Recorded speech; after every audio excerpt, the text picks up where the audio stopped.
জুবিন গাৰ্গৰ লগত 19 ছেপ্টেম্বৰ তাৰিখটো কি হৈছিলে কিন্তু আমি কোনেও এতিয়াও নাজানো ভালদৰে। গতিকে সেই কথাবোৰ সম্পূৰ্ণ বিচাৰ প্ৰক্ৰিয়া চলি আছে।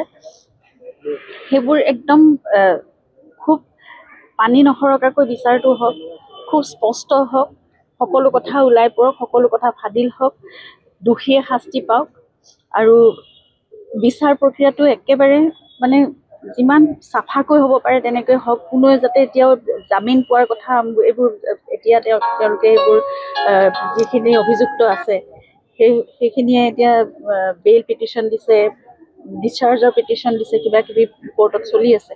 গতিকে এইবোৰ কোনো ধৰণৰ জামিন পোৱাৰ বা কিবা কেতিয়াও নাপাওক, শাস্তিয়ে পাওক ডাইৰেক্ট।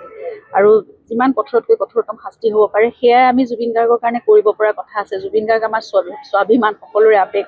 গতিকে সেইখিনি আমি অসমবাসীয়ে যদি জুবিন গাৰ্গক দিব নোৱাৰোঁ তেতিয়াহ'লে আমাৰ কাৰণে ডাঙৰ বিফলতা গোটেই আমাৰ জাতিটোৰ বাবে। সেইকাৰণে আমি সকলোৱে সেইখিনি কৰিবলৈ আমি মনৰ পৰা ভগৱানকো প্ৰাৰ্থনা কৰিছোঁ, আমি সকলোৱে চেষ্টাও কৰি আছোঁ।